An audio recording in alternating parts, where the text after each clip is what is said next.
আসসালামু আলাইকুম। আজকে আপনাদেরকে একটি গলার ডিজাইন তৈরি করে দেখাবো। তো এখানে আমি একটি বক্রম নিয়েছি। বক্রমটা আমি দুই ভাঁজ করে নিয়েছি। এখান থেকে গলার চওড়াটা মানে বন্ধ যে অংশটা আছে এখান থেকে গলার চওড়াটা নিব 3.25 ইঞ্চি বরাবর। গলার ডিপটা রাখবো 6.5 ইঞ্চি এবং এই 6.5 ইঞ্চিতেও ঠিক 3.25 ইঞ্চি বরাবর দাগ দিয়ে দেব।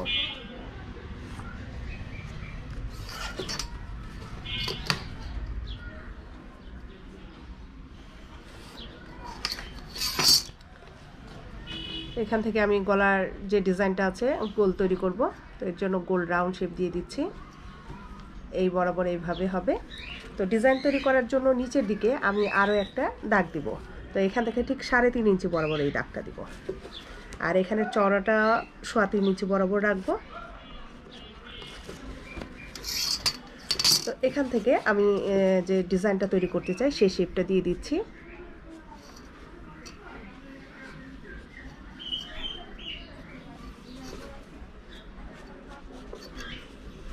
জাস্ট এই যে এই বরাবর এইভাবে করে হবে। আর এটা হলো গোল, যেহেতু গোল শেপ দিয়েছি এই গোল অনুযায়ী আমি এখন কী করবো, কাটবো। আর সাইডের যে গলার যে বক্রমটা আছে এটা আমি 1 ইঞ্চি বরাবর রাখবো।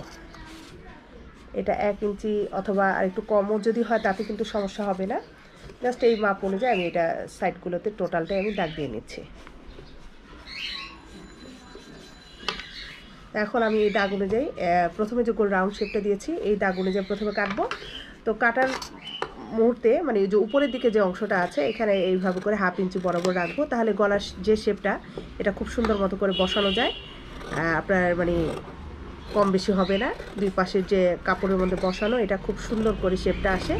তো প্রথমে আমি এই যে সাইডের যে মানে দাগটা দিয়েছি ডিজাইন তৈরি করার জন্য সেই অনুযায়ী কাটবো। এবার ভিতরের যে দাগটা আছে ভিতরের দাগ থেকে নিয়ে এটা টোটাল নিচের যে অংশটা আছে এটা আগে কাটবো।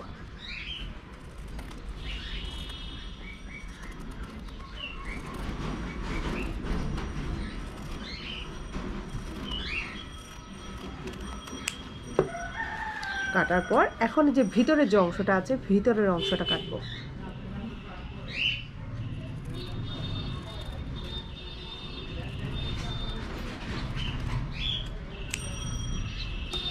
বাকি যে বক্রমটা আছে এটা আর লাগবে না।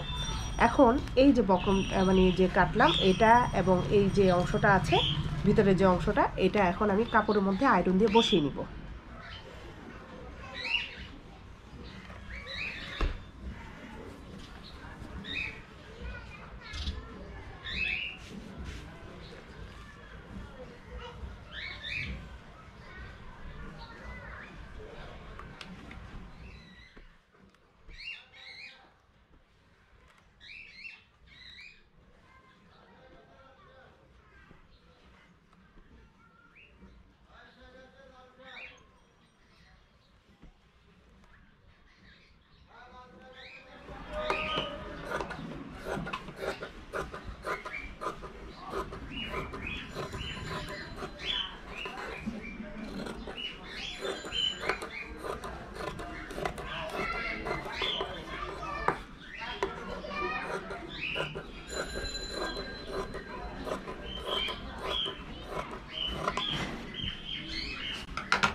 আর ভিতরের যে পার্ট আছে এটা ডাবল করে নিতে হবে কাপড়টা। তো আমি এই যে এইভাবে করে লম্বা করে কাপড়টা বেশি করে রেখেছি। আর উপরের যে অংশটা আছে একটু বাড়তি কাপড় রাখলে ভালো। তাই যে এইভাবে করে আমি নিয়েছি। হ্যাঁ, যে বক্রমের যে ভাঁজটা আছে ঠিক সেই অনুযায়ী এই ভিতরের দিকে মানে সোজা পাটের দিকে একটা দাগ দিয়ে নিব। তাহলে যখন ডিজাইনটা আমি বসাতে সুবিধা হবে।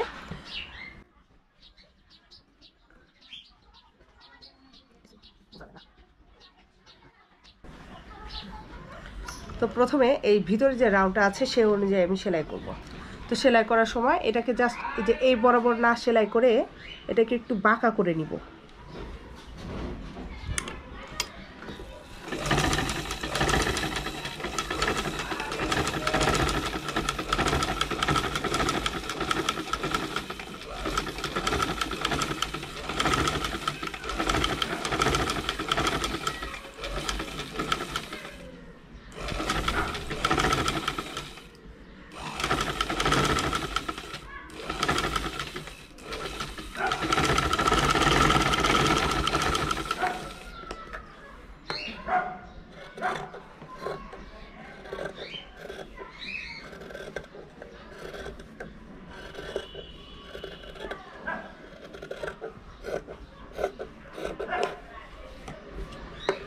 গোল রাউন্ড শেপ যেহেতু এইভাবে করে একটু কেটে দিতে হবে, তা না হলে কিন্তু গোলের যে শেপটা সেটা কিন্তু ঠিকমতো আসবে না। আর কাটার সময় অবশ্যই খেয়াল রাখতে হবে ভিতরের যে সেলাইটা আছে সেটা যাতে না কাটে। তো কাটা হয়ে গেল, এবার এটাকে আমি সোজা করে নিব।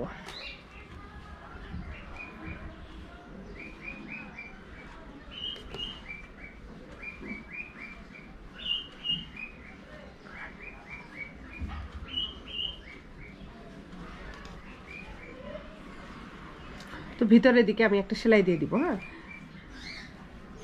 এটা কিন্তু বক্রমের যে পার্ট এটা কিন্তু এই পাশেই রেখেছি, জাস্ট এই যে ভিতরে যে অংশটা থাকবে সেটার উপর সেলাই দিচ্ছি।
এখন এটা জামার মধ্যে বসাবো।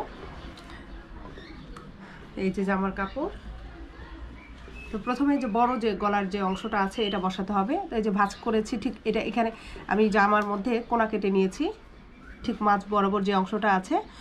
তো প্রথমেই এটাকে লম্বা করে এভাবে করে সেলাই করে নিব।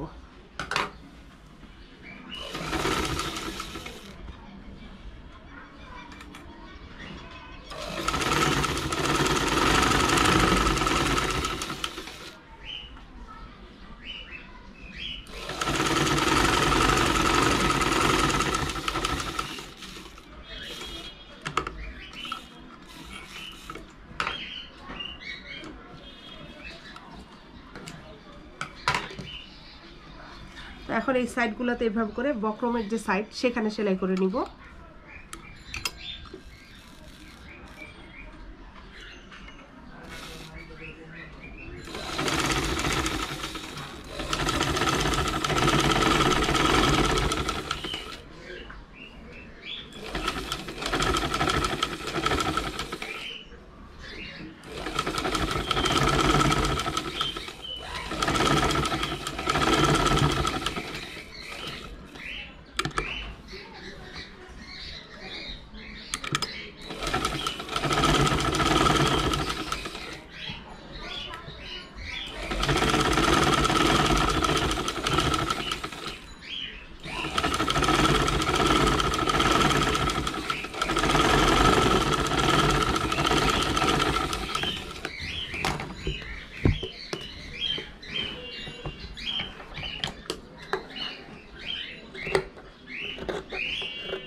কেচিটা একটু সমস্যা, যার কারণে একটু রিস্ক নিয়ে কাটা লাগছে, মাথা দিয়ে কাটা যায় না। এটাকে এরকম ভাবে নিব। আর এই যে সাইডে যে একটা সেলাই দিতে হয়, এই সেলাইটা দেওয়া লাগবে না, কারণ আমি যে ডিজাইনটা তৈরি করেছি মাঝের যে অংশটা, এটা সেলাই করতে হলে আপনার এই সোজা পার্টের দিকে সেলাই করা লাগবে। তো এর জন্য ওই মানে উল্টা দিকে আর সেলাইটা করা লাগবে না।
এখন ভিতরে যে অংশটা আছে এটা ঠিক যে এরকমভাবে যে চকের যে দাগ দিয়েছি সেই অনুযায়ী এটা ঠিক মাঝ বরের যে অংশটা এটা ঠিক রাখতে হবে।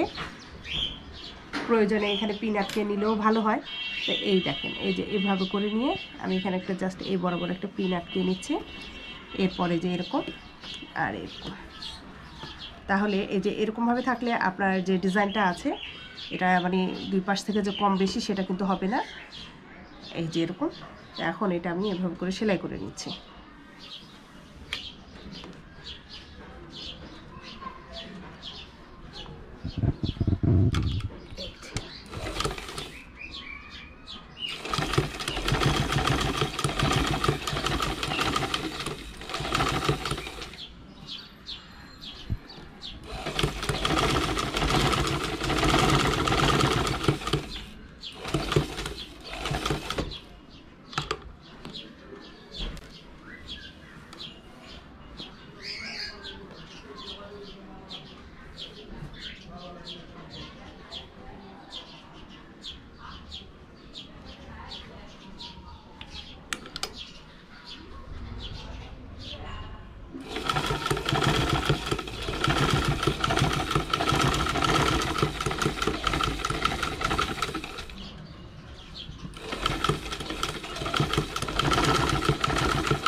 সাইড দিয়ে আমি আরো একটা সেলাই দিয়ে নিচ্ছি।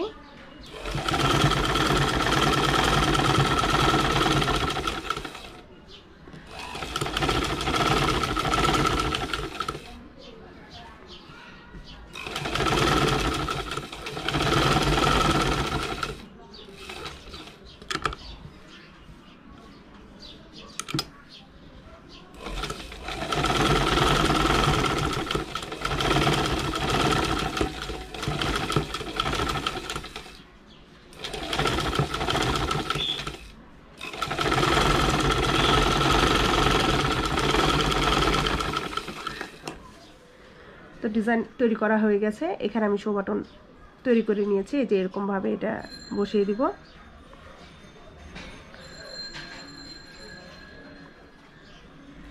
তো বন্ধুরা, আশা করছি আপনাদের ভিডিওটি ভালো লেগেছে। যদি ভালো লেগে থাকে তাহলে লাইক, কমেন্ট এবং শেয়ার করতে ভুলবেন না। যারা আমার এই চ্যানেলটি এখনও সাবস্ক্রাইব করেননি তো প্লিজ সাবস্ক্রাইব করে নেবেন এবং পাশে থাকা যে বেল বাটনটি আছে সেটি অন করে রাখবেন।